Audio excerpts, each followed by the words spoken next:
I want to welcome you all. This workshop involves the identification of an economic opportunity or a problem, the first step in the economic entrepreneurial journey. So let's go through the agenda for today, showing you what to expect. We'll have an introduction, and we'll review a little bit of last week's module for those who've just come this week. And we'll welcome our guest speakers. Nafy Flatley, founder of Turanga, an interesting beverage company here in the Bay Area. HyunJoo Albrecht, founder of Sinto Gourmet, a interesting product from Korea that has come to the U.S. market very nicely, integrating with Western food as well as Asian food. We'll have a few opportunity for a Q&A, and after hearing from our inspiring speakers, we'll then get into the ideation workshop component, addressing how one comes up with an idea for a project, how one attempts to solve a problem or capture a need. So basically, entrepreneurship is about identifying a need in the market or addressing a problem. Identifying it, there's lots of problems out there, a lot of business problems. Some having to do with maybe computers or electronics. Those are problems. Those are not quite the same as needs. When one can solve a need in the market, one has an explosive opportunity for developing some entrepreneurial projects. So we'll cover that in a moment. So I'm just going to introduce myself and how I started this journey. Once again, I started off, I was a kid from LA, was very interested in figuring out ways to sustain myself when growing up. So I had been involved in a lot of business projects, working in various capacities. Some of you have done that when you were growing up. But then when I went to college, I was really not very interested in business. I was interested in science. I wanted to learn about the world around me, this kind of beautiful world of nature and so forth, and that's where I went. And I worked there, but lo and behold, after working in this kind of my dream job, a research institution, I was pushed into management, which was the last place I thought I wanted to go. But actually, I felt that in the end, it was a great place because I was able to mobilize people and get ideas out there, because science in a vacuum is no good. Business in a vacuum is no good. The whole idea, one has to get the idea out. So I'm very grateful to have had that experience of being a facilitator in business. I worked I worked in a lighting business. I leveraged this experience at the laboratory and worked in a lighting company introducing energy efficient lighting. And then I continued working in management and worked in corporate governance. So business and life in general is just a bunch of paths. And without knowing where you go, you don't know where you're going until you look back and can connect the dots. And I think looking back, I can see that there's a logical progression of events. Of course, now the end result is I'm teaching. I had this opportunity to share what I've learned along the way and what I continue to learn from you as students, from you as entrepreneurs, because this is a circular kind of journey. We're all on it together and we all derive inspiration from one another. And strangely enough, it's just a tap on the shoulder that makes a difference. One word, one sentence can really make the difference in your journey. So this is where I'm going to go next, is this idea of social competencies. But before we do that, I want to remind you why we're on this journey here at the university. Because we know that this whole route of work hard, graduate school, and corporate ladder is a bogus type of plan for most people. It just doesn't plain work anymore. It worked for some in the past, but it certainly doesn't work now. Those corporate jobs are being reduced, and really it's up to us to come up with ideas for creating businesses within businesses, or creating our own business. So this whole idea of the gig economy is really what we're faced with, of coming up with practical and reasonable solutions that have value to society. So here's the old maze. How do you figure it out? And the answer is diligently and slowly and with intention. Every step, it's a step-by-step process, but each step you take will reveal where you go on your next journey. But you have to take the step. You have to get out there and try. And those of you who have come here, validate this. You're out there listening. There may be one thing that you hear today that can make a difference. And that one thing is worth your while. So endorse yourself for taking a step. And then the next step, you don't know where it will lead you. So once again, I've mentioned we are all entrepreneurs. How we manifest this knowledge remains to be seen. We all know that survival is key. We need to feed ourselves, we need to clothe ourselves, we need to find shelter. So this innate desire to create and to be enterprising lays within us. Sometimes it gets beaten down by this assumption that we have to follow a particular prescribed path, but really we are all basically extremely creative and we just have to unleash that. So what I suggested last time is we have to very much develop our social competencies. This is not hard science. This is not something you're going to read in a textbook. But if we don't develop these social competencies, we're not going to be able to manifest our destiny. Because people can give us tools, they can give us theories, they can give us ideas of how to do things. But unless we're ready to do these, unless we as people are solidly ready to do these things, they're not going to happen. You cannot make things happen unless you really revise your social competency all the time. Discipline. Discipline is kind of sounds like a pejorative word, like, you know, you have to practice discipline. I have this crazy thing about my way, and that if I always am on time. I will never be late for anything. And if I commit to something, I will always do it. I will never back out and say I have a cold or I have some other competing problem that will disavow me from making my commitment. So these are things that you have to practice on a day-to-day basis. And strangely, these really empower you, and then you start to think, yeah, I can do this. I can do this because I've got the discipline. I am not afraid. And of course, risk-taking, one thinks about entrepreneurs as extraordinary risk takers, but really it's not gambling. You just have to, every day you get up and you try something new is the kind of risk I'm talking about. Risk about learning stuff, and that brings us on to number 12, is continuously learning. I just spoke with Philip, an entrepreneur, who we talk about this. He's listening to podcasts all the time. We're getting inspiration from all sources. We're constantly uncovering tool. At our university, University of San Francisco, we have a new technology called Magic Leap. Has anyone heard of Magic Leap? Anyone see the movie Clock in the Wall? It's about magic. Anyway, Magic Leap has to do with augmented reality. There's all these great tools out there that you have the opportunity of now applying. They've never really been applied before, but you have that opportunity. So if you can think of a business connection to use these tools, then you have an interesting challenge. Okay, so the question that you really have to ask as an entrepreneur, and this is probably something that you know, is what inspires you, what excites you, what frustrates you, what makes you happy.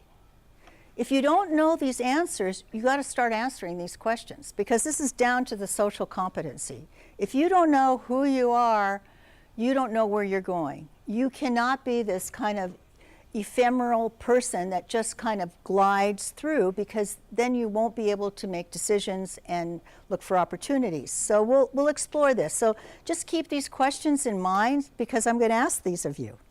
So I'd like to know if you've addressed these. What are your hobbies?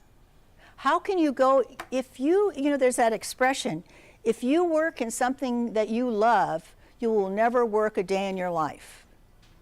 So now that you're this inventor, this creator, are you going to create something that you don't like, that you don't love? No. You're going to choose something that really resonates with you.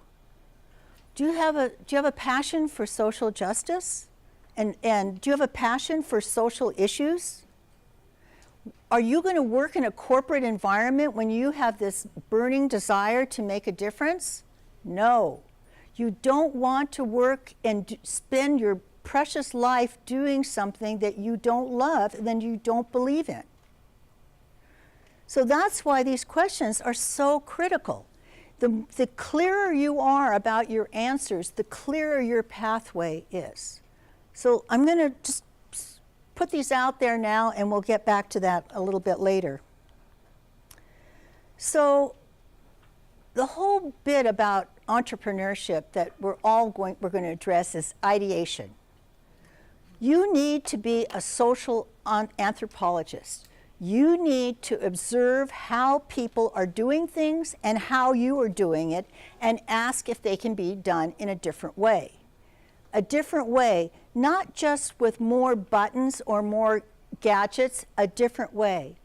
Before the car, there's a famous story, before the car came around, someone asked, what would you like to see as a better form of transportation? And the person said, a faster horse. They didn't imagine a car. They didn't imagine a spaceship. These are creative ideas that came out of people who are thinking a little differently. When the BlackBerry was around and there were buttons on the phone, did anyone ever have a BlackBerry here? The question was, hey, what can we do to make this BlackBerry more interesting? And the response was, before Steve Jobs, put more buttons, more functions, better buttons. It was only when Jobs came in and he was observing how people use the phone. They like to touch the phone. They just don't like to, they didn't like the stylus to touch the screen. They wanted to touch the phone. And so he decided, hey, why not have a swiping screen? So it's a way of thinking that you have to do for yourself.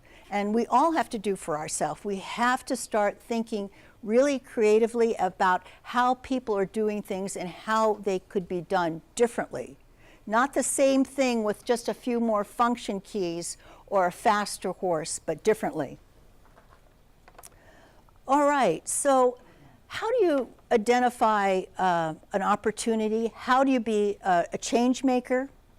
You can look at the market, as we said, or you can look at social problems. There are plenty of social problems out here that are unmet. So if that's your passion, go for it. Because that doesn't have to be your final destination. Your passion is what you feel at the moment. There's pivots in life. I described all my pivots in my life. You may go on your course and go in one direction, and it's not as though you're giving up where you're going, you're just making a slight pivot. So think of your journey as a series of pivots, and then once you reach a certain point in time, you can look back and see how all those pivots led you to where you are. It's really, really amazing. All right, so one of the ways entrepreneurs really start to identify a product or service is they travel. This is a pathway. They travel to another country and they see a product or service in that country that's not currently being done in the home country that we're at. So I was with the women's basketball team last summer. We traveled to Italy. And there in Italy, we saw an interesting bar called the Ice House. Anyone ever hear of ice houses? It's a bar completely made out of ice. We don't have it in this country, but someone on the team from Texas said, hey, let's bring it into Texas. That's a common way that entrepreneurs get ideas. That's why traveling is such a really great source of inspiration. It forces you to be a social entrepreneur, a social anthropologists because everything is so new. Here in our own home country, we don't see things as clearly as if someone from another country would come in and observe the same things. That's one way to do it. Another way is to identify products from one's own country. From if you are an immigrant and you're coming here to the U.S., which is a home of immigrants, all of us are sons and daughters of immigrants at one time, you bring a product or service here to the U.S. You, as an immigrant, have the opportunity to know what would work here. If someone was from another country looking in, they wouldn't have that same personal experience. So you, if you have both feet in different countries, you can see what possibly will work. And that's the speakers we have today. Our first speaker we have from Senegal, and she is bringing a wonderful product that she will describe. Nafy, she's a founder of Teranga, a beverage company whose mission is to create refreshing and healthy drinks, handcrafted in small batches. I've had them myself, delicious. Wholesome goodness in every bottle is one of her marketing lines, and I find, interestingly enough, Teranga in Wolof means hospitality. What a nice word for a beverage company. So now it's my pleasure to meet the founder, CEO from Teranga, Nafy Flatley. Thank you. Nice to see you. Look. So I was told just put it close. Yeah. I lost my voice. Oh. So I use the baobab fruit because I have sickle cell trait as a kid, which is a blood disorder that your blood cells are not circle. They are like a shape of a crescent. So it's very hard for a sickle cell person to actually take supplements and take like vitamins from supplements. You have to take them from natural foods. So that's when the idea came to my mom, and she asked around doctors saying that my daughters have sickle cell, and I really don't like seeing them the way they feel after taking medication. And because those medications are drugs and they have stabilizers, they have all kinds of stuff. So the doctor said, why don't you look at natural products and look into baobab, look into moringa. And so she started making juices at home and making other dishes using moringa. And so from there, I had that in my background, coming to the United States, migrating here. I went to school here. I studied. I studied marketing at USF, and after I finished, I started working in the Silicon Valley as a marketing manager. And so when I finished, when I started doing that, unfortunately, when I got married, I had my son who was born preemie. And so I find myself that my American dream had to stop, and I had to focus on taking care of my son. And so the company I was working for didn't want me to work part-time. It was either full-time work or no job at all. So I picked no job at all and take care of my son. And so it's very hard to live in San Francisco with one income. And so I said, I need to find a second income. So I started brainstorming, and then I asked my mom, what is the best way for me to continue living my American dream? Because for me, when I left Senegal, I watched a lot of soap operas. And one of my favorite one was 90210, Beverly Hills. I saw that so many times. And seeing kids, 14 years old, having a car, having their own apartments. I'm like, oh my God, this is great. I'm older than them, and I don't have that yet. So I need to go to America and live the American dream. So when I saw that that dream was being crushed, I studied. I pay a lot of money for school. Because my son is preemie and needs help, I have to stop that dream. Which I said, this is not, the way I saw my life. So my mom said, there are so many ways you can live the American dream. You don't have to work for somebody. You can work for yourself. At the time, I was like, what is she talking about? Work for myself, what do I do? And what will that be? She said, you remember we used to make juices at home and sell them in the market. Why don't you do the same thing here? And I was like, wow, okay. So I started thinking about how do I start a business? How do I really just get all that together? So the first thing I looked at online was you have to have a business plan. I looked at all the different templates. They looked just too plain and too standard. And so I said, I'm going to look for a company that could help me do that. And I remember before I graduated, I heard of a company that would help women start their businesses.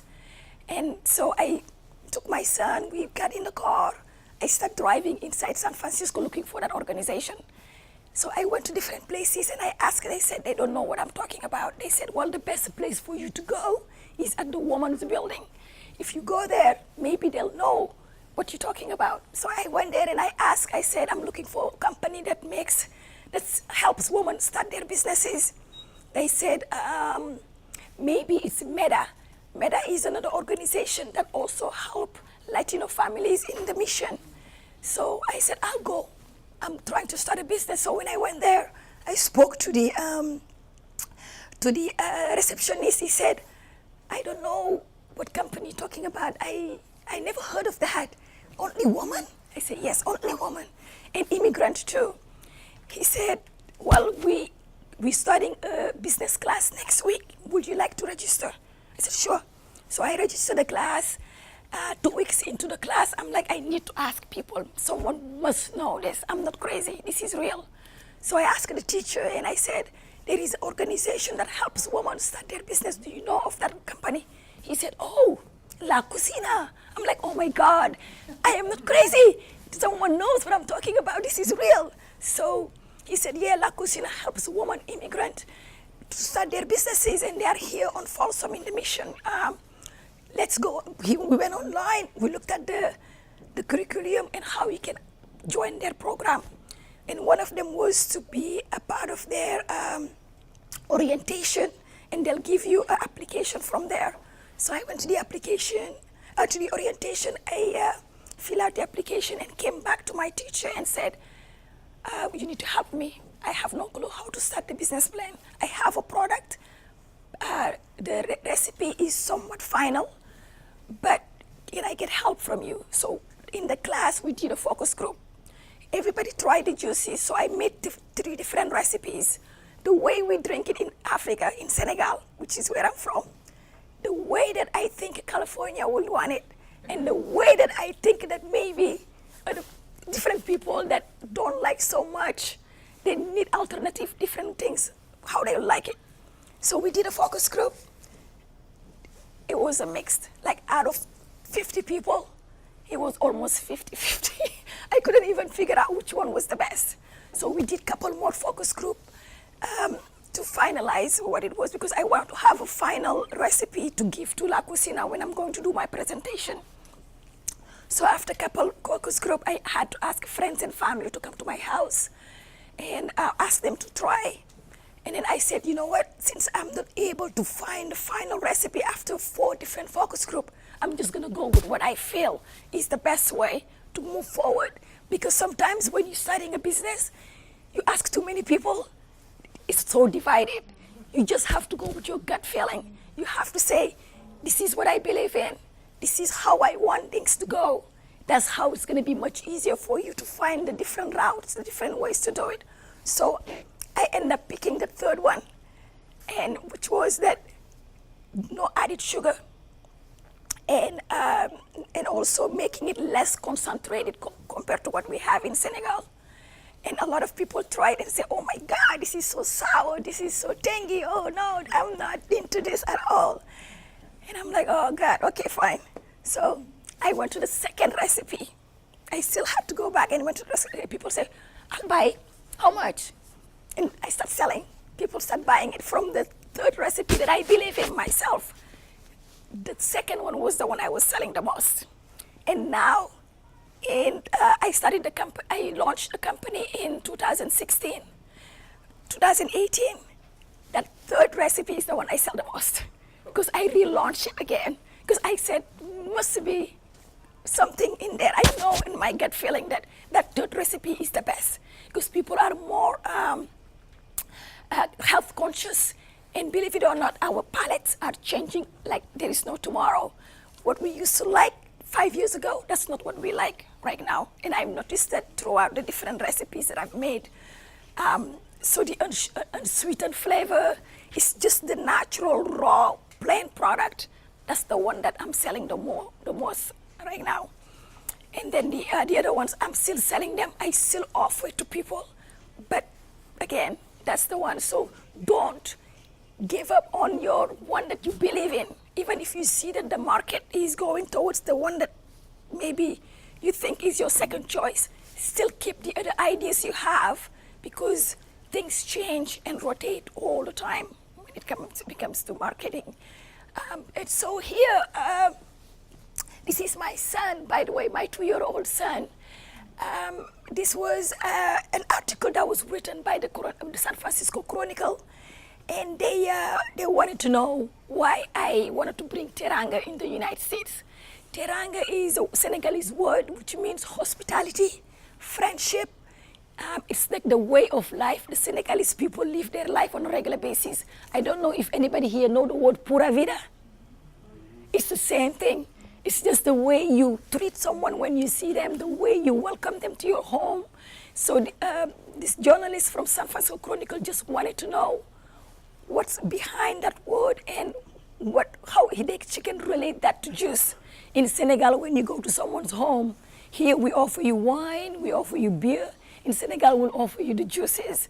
So that's like a way that we welcome you to the home a lot of the times.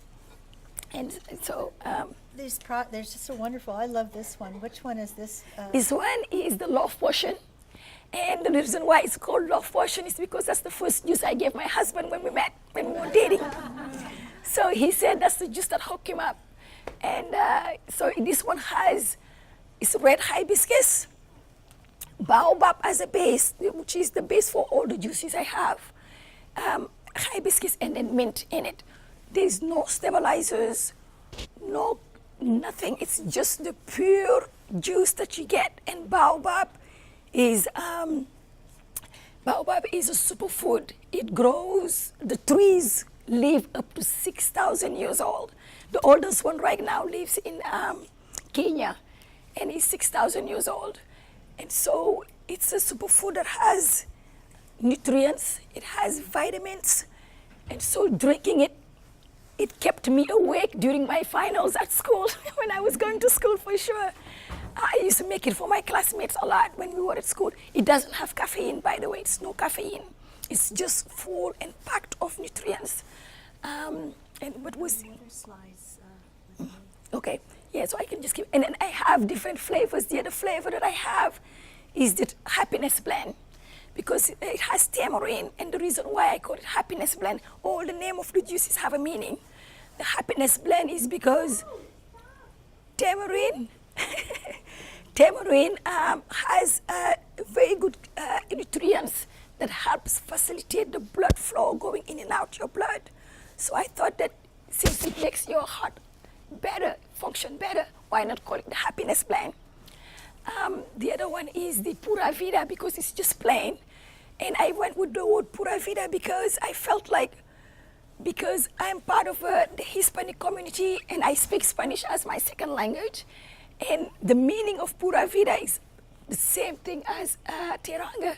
Why not pick that name to give it a name? So when you creating a company, naming certain product or your company is a very important thing. You need to think about it, because you want something kind of easy, people can remember and can relate to as well. The last flavor I have is the teranga strong. That one, the reason why it has the word strong is because my son, the first time he tried it, he said, "Mommy, oh my God, this is so strong." It's because it has ginger in it, and the ginger is super, super, super, super intense. So you have to be a ginger lover. So he said, "Why don't you call it the strong ginger juice?" I'm like, that doesn't make sense. How about if we say teranga strong? So he's very proud that there is a juice that he named from from the company. So yeah, but questions I can answer. You guys have any questions that I? Thank you so much for this. It's okay.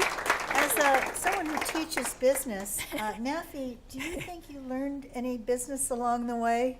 Oh yeah. Oh, yeah. Yeah, well, I learned a lot of different things. I mean, just going to USF, graduating from there, and then learning how to start a business, which is not something that's really easy. It's just following what you feel in here. That's what I always say, that if you think this is going to work, no matter what other people say, if you believe in it, just go for it. Anybody can create a business, but you need to make sure when you try to create a business, like Dr. Shutter was saying earlier, you have to make sure that you are satisfying a hole in the market. So the reason why I created Teranga and using the fruit baobab, I'm the first person in the whole entire world that makes juices using the baobab fruit as a base. Sorry, but now does everyone know what the baobab plant, what the tree, the baobab tree? Does anyone remember the tree in the Lion King? Lion King, where he takes the nut, opens the fruit, Yep. and he baptizes the Yeah. baby lion. And also, there's another reference to the baobab tree in Le Petit Prince, yeah. sitting under the baobab tree. Yep. And then here, all of a sudden, from these two sources, from France and from Africa, we Yep. have Nafy coming here with this beautiful juice. It's absolutely delicious, caffeine-free, and you have spices in there. It's Yes, a yeah. wonderful flavor. Yeah. There's a question out there. Yeah. How hard was this to actually bring the baobab fruit to the United States? The first time I brought the baobab, I brought it in powder version. And I remember I do it via air. So I do air and boat. So I import it from Senegal. So at the airport, the officer said, she's bringing white powder to the States. And I'm like, it's baobab fruit. She said, but it's white powder. Do you know what that is? I'm an immigrant. Yes. Are you from here? I said, no. He said, do you know what white powder is referred to? I said, no. And I said, well, I know that this is a fruit that I make, so I had samples of my juices. He said, go online and Google white powder. But I said, I don't know what that means. I asked my husband, and I'm like, oh my God, that's not what I'm bringing. They already did their tests. They know it was not, but they just wanted to play around with me. But yeah, I imported from, it wasn't very easy. What's hard is the shipping. Shipping costs an arm and a leg. It costs more than the product because it comes from Senegal. I import from Senegal and from South Africa as well. So just bringing it, that transportation, it's what's really costly. But getting it from there, because baobab is community owned, and so you get it from local. I get it from the local villages. So it's once a year harvest, and then when it's time to harvest, what happens is the whole community, they get together. Let's say in this region, there are like 50 baobab trees. So they get all the fruits out and sell it directly to people like me. And then I pay them, and they use that money to build the roads or to do something in the villages or in the community, which is really nice. Yeah, so that's what it is. You're welcome. Yeah. Yes? Can you walk us through your pricing strategy? Pricing. So pricing, I get that question every single time. It's really hard. When I first started it, I said, this is the price I had in my mind that I want to sell my juices. There are two ways that I did it when I started it. One way was to fix a price in my head, work towards that to make it happen. And the way you do it is make sure that all the products you buy are at a low price to meet that price. That's not the best way. But because I didn't have a lot of, I just had this idea, I'm like, that's how I'm gonna do it. Because I said, okay, I'll buy the kilo of baobab this price. If I start buying 500 kilo, it will go down to that. But it still hasn't happened. So I had to switch my strategies. So what you do, you cost out every single thing that you goes into the final bottle. If we can look at the bottle again. Mm-hmm. From the from the cap to the label to the bottle and all the ingredients in the juice. You have to cost all that out. And then project how many you want to sell in, let's say, the whole year.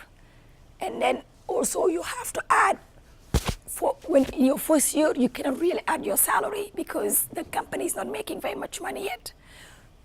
You add the labor. If they say you're having someone else do it, and you're renting a location. For me, I rent La Cucina to do my production. So the rent for the location, the labor of the person that's helping me, and anything else that get into it to make the product, you cost all that out. And that's how you get actually your final price. And you also always want to add an extra 30 or 40% for miscellaneous the expenses like your cell phone, because you use your cell phone to call to buy the labels, or you use at home your internet to go online to look for, let's say, a company. So that extra 40 or 30% of markup is what covers all those other fees that you don't know what they are. And I mean, you know, but you cannot really cost them out exactly. But make sure you know what goes in here, how much it costs. That's the first thing. Yeah. Yes.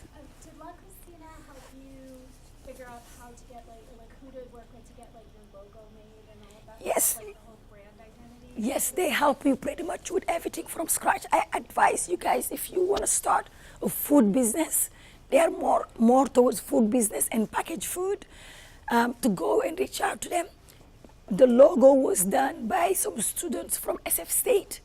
So I just had to do a mood board, tell them my vision, what I want to see. And they came up with 3 different logos, and I picked one, the one I liked the most. So they help you from all the way. Yeah. I think you had a question. You had a No, I was raise going your- to ask where can we buy it, but then. Oh, yeah. I am at Rainbow. I'm at Rainbow Grocery Store. I'm at Kenyan Market, Gussie's Market. Oh, okay, Berkeley Board. This is not even up to date, this one. Some of the stuff is, some of them, not up to date, but Village Market also. I'm every Saturday, this Saturday, all the way to the end of the month, I'm at the Ferry Plaza, the farmers market every Saturday. Yeah, yes. It's often said that entrepreneurship is really strongly based on relationship building. Yeah. And who would like to have a business relationship with Nafy? You're such a lovely person. With my voice. Are you going to have a business relationship with someone who's unpleasant or difficult if you have a choice of having business relationships? So Yep. we wish you such a very best Thank wishes you, on this thank you, journey. thank you. Any other questions? Yes. One more. Yeah. Who was the first distributor that you went to in terms of like Angelina's Cafe, Japonica, and how did you initially get them to take you on? Okay. The first people that got me, I don't know if you can show, there's a picture. Let's see, I'll show you something before we, and then let's see, and then if you go in here, let's say we click in here, as if you are. When I first started it, this is the kind of label I had. It's just a tag hanging. And there's no way I can sell that to a supermarket. So Angelina, which is actually my neighbor, I live in the area there. So it's a good way to be friends with your neighbors if you think you're gonna be starting a business, because you just never know. I go there, I drink coffee, I buy all my stuff, and then I told her I started this business and I was wondering if you can help me just give it a try. And she said, okay, what is it? Bao what? So I had to explain just like I do every day to tell her what baobab was, and she tried it. She was, oh my God, this is amazing. You really have something good. Oh, yeah. And I'm like, oh, okay, are you gonna carry it? She said, yes. She said, let's start with one flavor. I said, no, let's just do all 3. I'll come and demo every day for people to buy. So she took all 3 flavors, and I was demoing twice a week. And everybody, and she will come and she will tell people, she's from the neighbor. she's a mother. You need to support her. So that was super cute. Yeah. And that's what the world of entrepreneurship can be about, as opposed to corporate. Yeah. We're all in this space together, and it's a circular world. We support each other, and it has really great results. Yeah. You know, it's been said that necessity is the mother of invention, but it's also a source of inspiration. And when you have a vision, you also have an opportunity to be an innovator and innovate. And once you have that inspiration and a vision, then you're on your pathway, and you're really clearly an example of that. Yeah, thank you. So nice to see you, Me and too, hope likewise. you come back. Thank you, All right, thank thank you. you very much. Thank you very much. Yeah, thank you. So it's my pleasure now to introduce HyunJoo Albrecht. Hi, 안녕하세요. My name is HyunJoo. I'm from South Korea. Moved to US back in 2003, and then first 3 years I lived in Houston.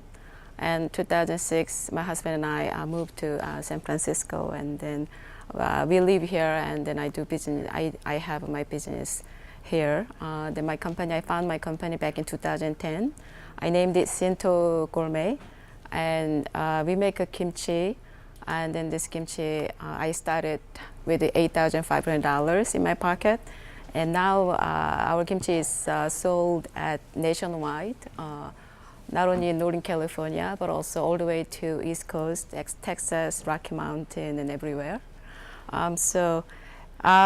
Dr. Stryker told me that most of you have had some careers before, and also now, and thinking of finding a next chapter in your life, maybe finding your own business and company, and so looking for some inspiration and ideas. Because I have been in an exact same situation for so long, that I hope that I can, be some help. So I just want to tell you how I came all the way here, and then you can maybe ask me some questions. So I was born and grown up in South Korea. My last job I had before I left, I was just working for a corporation. You know that Cisco Systems in Silicon Valley. So I was working at Cisco System Korea office in sales, selling routers, switches, and fireworks. And when I was moving to US, I just thought I was so tired of working for a corporation, and I was never on that mathematics or engineering side. I was always on creative side. So I thought maybe I want to take this chance to do something new. So I moved to Texas, Houston, and I go to culinary school. I wanted to be a chef. But this culinary school, it was 2 years college. I was the oldest, so I was already like over 30 years old, and all of my classmates were like high school graduate, 18, 19, and 20. So I had this sense of urgency. I started too late. I'm too old. So I got a full-time line cook job at the country club.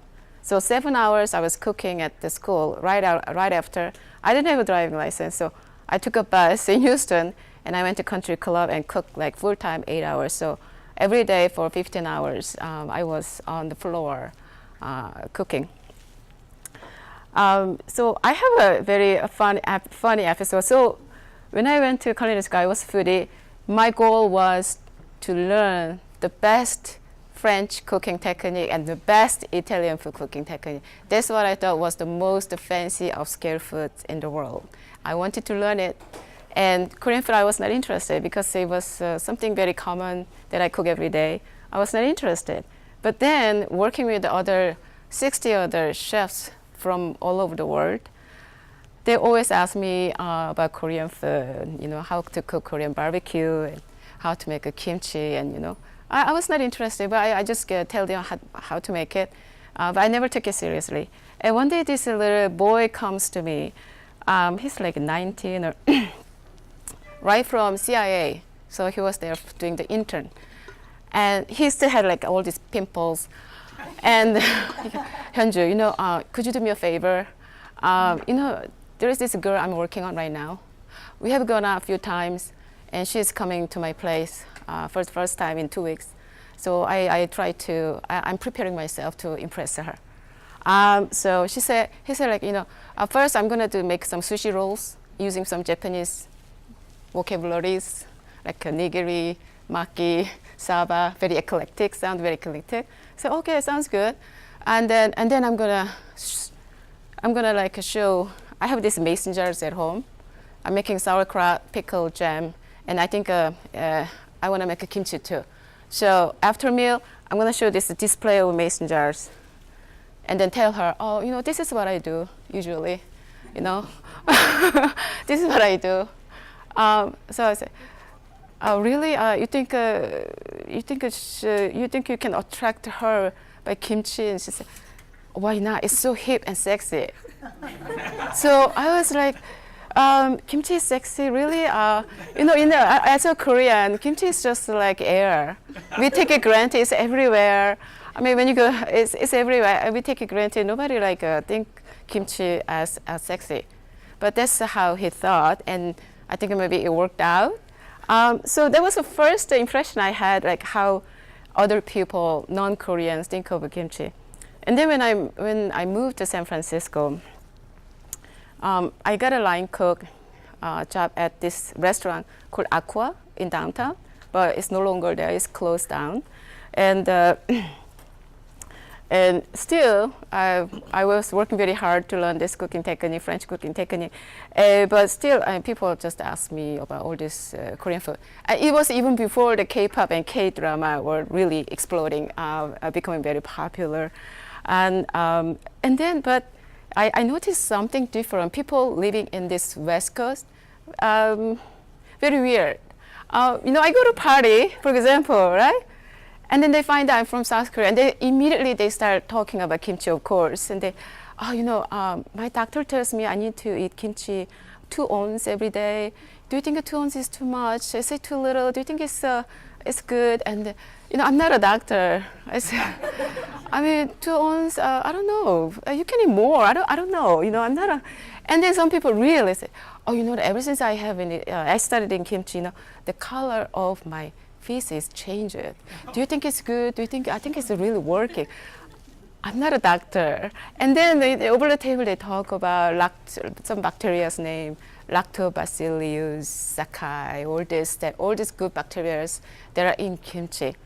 To me, it's very interesting because Koreans, because it's maybe everywhere, it's a part of our culture. We never really discuss about it, debate about it, and talk. Of course we talk about it. We know kimchi is good for you, good for your belly, good for your and it boosts your immune system. But we don't really, talk like micro level. So I thought maybe this can be, something good that I can do something with this. So this is when I started thinking about Korean food or kimchi in totally different perspective. And it was around 2008, 2009. And if you remember, at the time, Bay Area, whole nation, the housing bubble popped. So many people lost jobs, and I lost my jobs too. I only got a part-time. I couldn't pay my bills. So I just got idea, maybe I should do something with the kimchi. So next day, immediately I go to Rainbow grocery store. It was 2009, only one kimchi brand in Rainbow grocery store. Right now, they have added, I think, maybe 24 different brands of kimchi and sauerkraut. Back then, I think it's gonna work. So I made a kimchi sample and brought it to the Rainbow grocery. They have this customer service desk. I just say I wanna sell my kimchi, I wanna see the buyer. And then she came out, and then she said she wants to take it.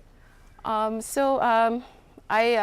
found this little catering company on Folsom Street, around 9th Street, 9th by Folsom. And then I subleased the space there, a little space. So I made it myself. And twice a week I delivered, on the cart I delivered, because Rainbow grocery store was on the 13th, so it was a 4 or 5 blocks walk. So I just delivered myself. And that's how everything started. But then I was very lucky because a year after there was a fermentation food festival up in some close to Napa Valley. So I was invited and I was there. And the Whole Food buyer store, Fairfax store buyer saw my kimchi. And he introduced me to the Northern California Whole Food headquarters in Emeryville. So in a few days, I got a phone call, email. I brought my samples, and then they said, well, we will carry. So I got really locked out because from Whole Food buyer, every single day, from all over the world, they receive samples and samples and samples. But luckily for me, I didn't have to do that. I just got locked out.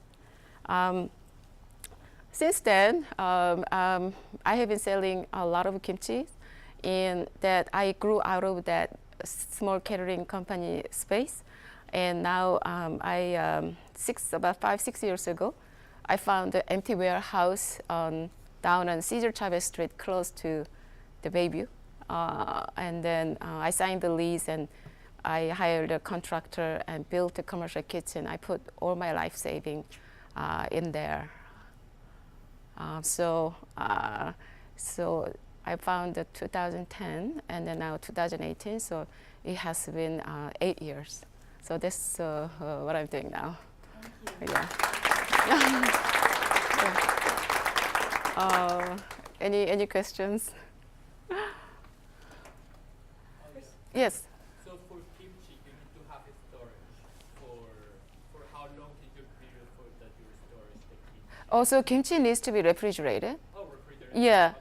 So I have a special cooler to keep, like about 700 square foot cooler. So I keep there. Yeah. And I think the previous somebody mentioned about the pricing or costing.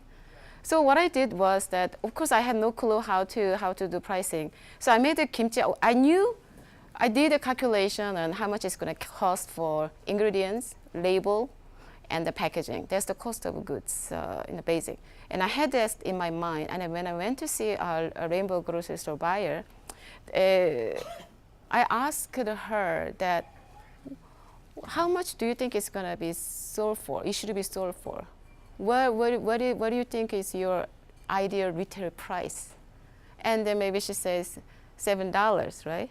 Then $7. Then says, in order to sell $7 at retail, how much margin do you need? And she goes, so for example, if you give me to me for like $4 or $5, then I can put the retail price $7.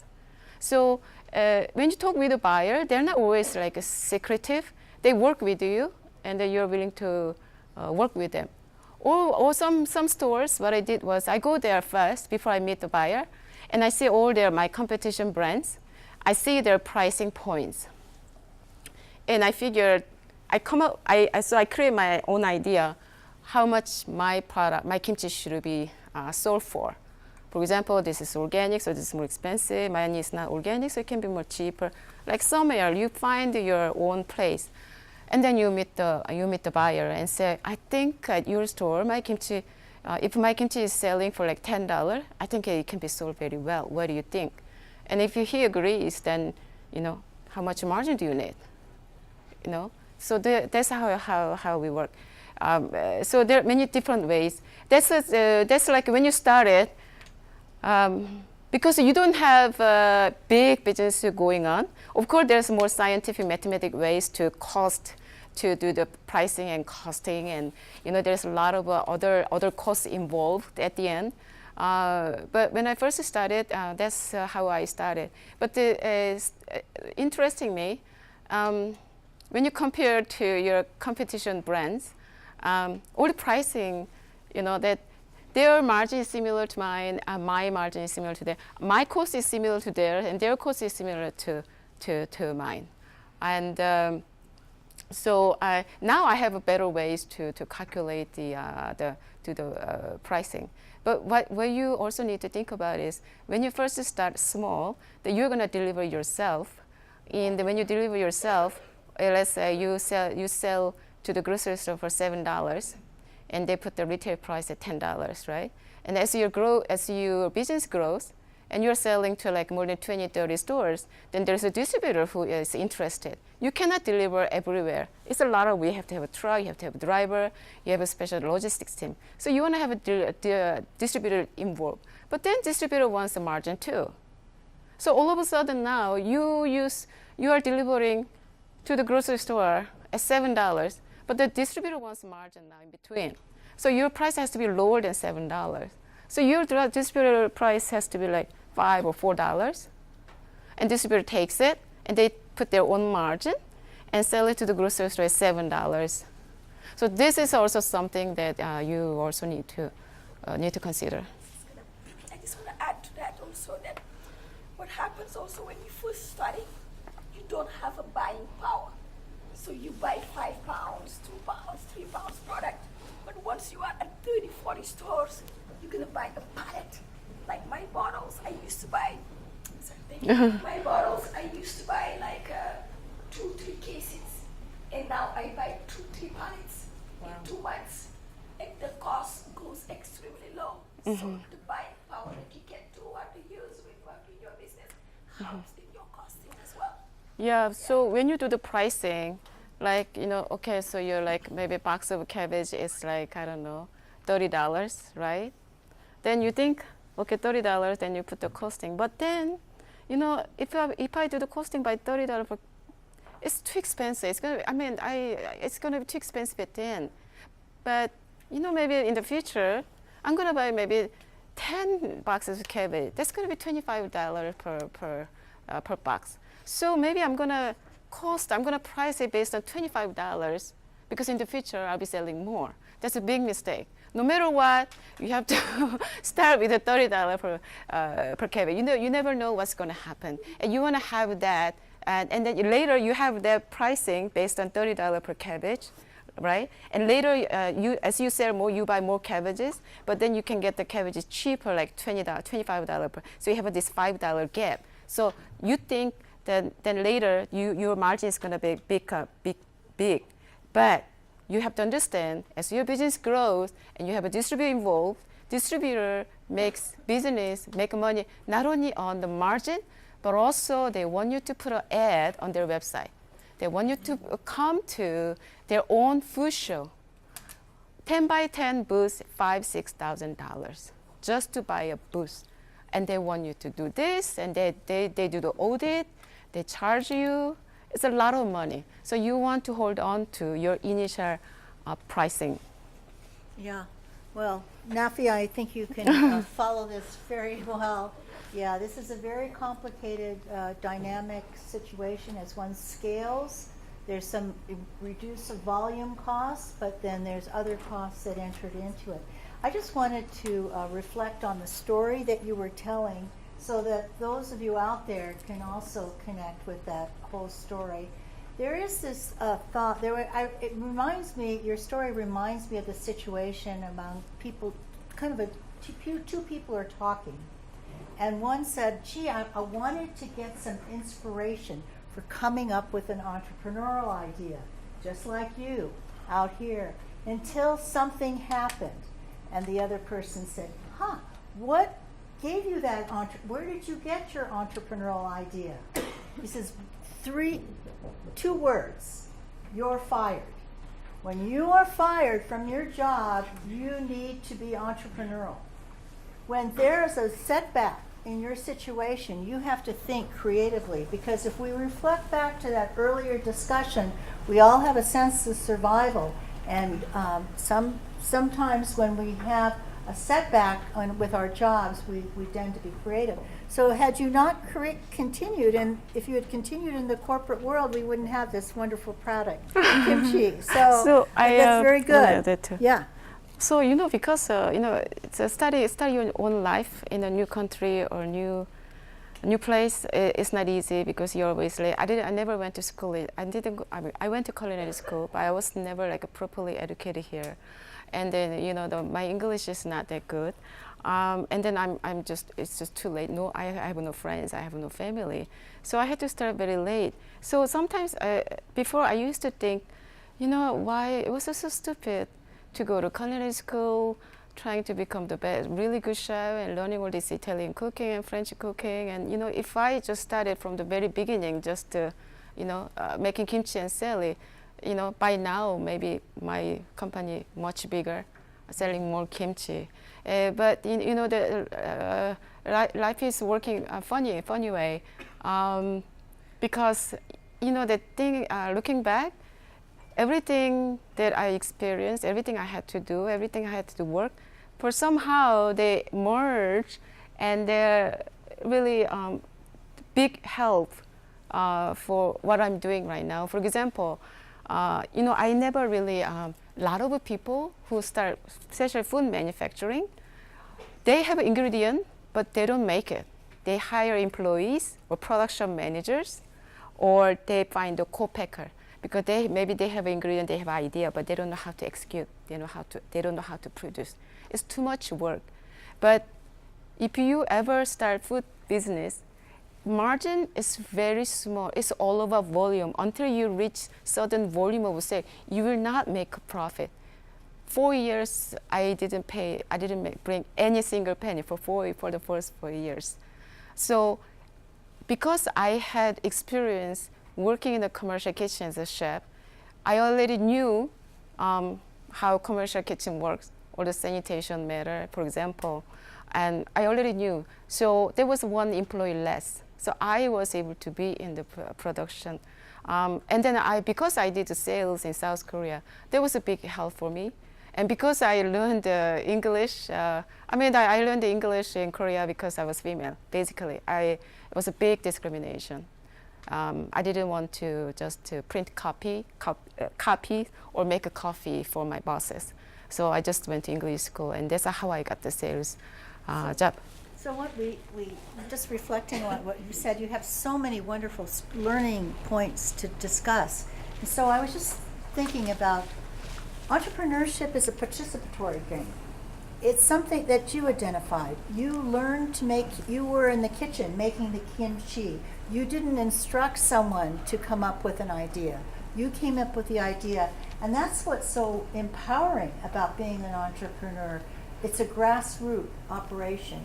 You start and then you grow and you scale if it's right. But it empowers you because you came up with the idea, you know how to do the process, you know how to do the project. So I always encourage my students, whoever they are, whatever they are, don't think you're going to go out and hire people to code for yourself. If you do that, try to learn to code. If you're coming up with an app, try to learn to code a little on your own so you can at least prototype. There's code, there's software out there where you can prototype your idea without any heavy-duty coding. Don't distance yourself too far from whatever you're doing, because then you lose sight of the vision. Very, very important. Do we have a couple more, one or two more questions for our speaker, and then we'll have to move on to our next, because we want to leave the last part of this workshop for you to ideate and you to come up with some ideas.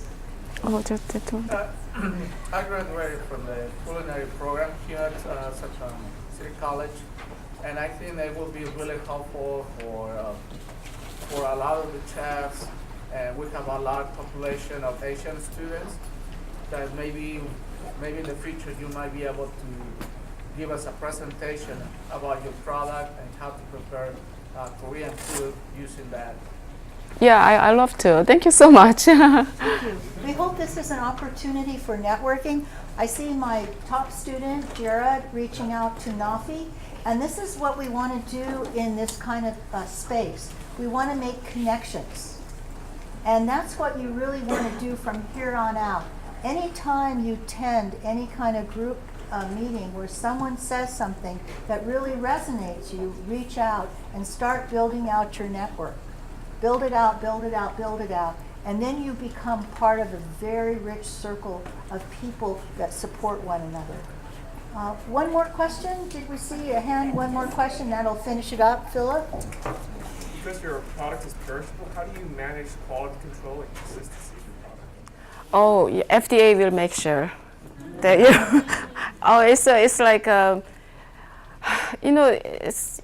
I never thought I never understood that why many companies have a QA employee full time. Why? I never understood. But you know, it takes more than one full time to make sure that your food is really made in good quality. And then especially the perishable, there's a lot of different ways that the FDA wants to make sure that your food is safe. Temperature, and then pH test, and then also how is it transported and how is stored. All these steps that you want to keep the log on the paper every single day or every few hours. Yeah. HyunJoo, I wondered if you would comment on this this Korean phrase, body and soil. And so you know that I mentioned that earlier that when I first moved to Bay Area, I thought people were very weird, right? Why can't they not just eat kimchi and enjoy, you know? But also another thing that really I was really surprised was and it was a very like local food movement has been happening.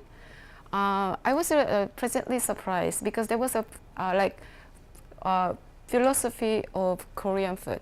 This expression Shinto brewery, it's like a century-old the expression that we have been the philosophy we have had, and still when you go to Korea, a lot of restaurants are named after this proverb. It means Shinto. Shin means your body, sorry.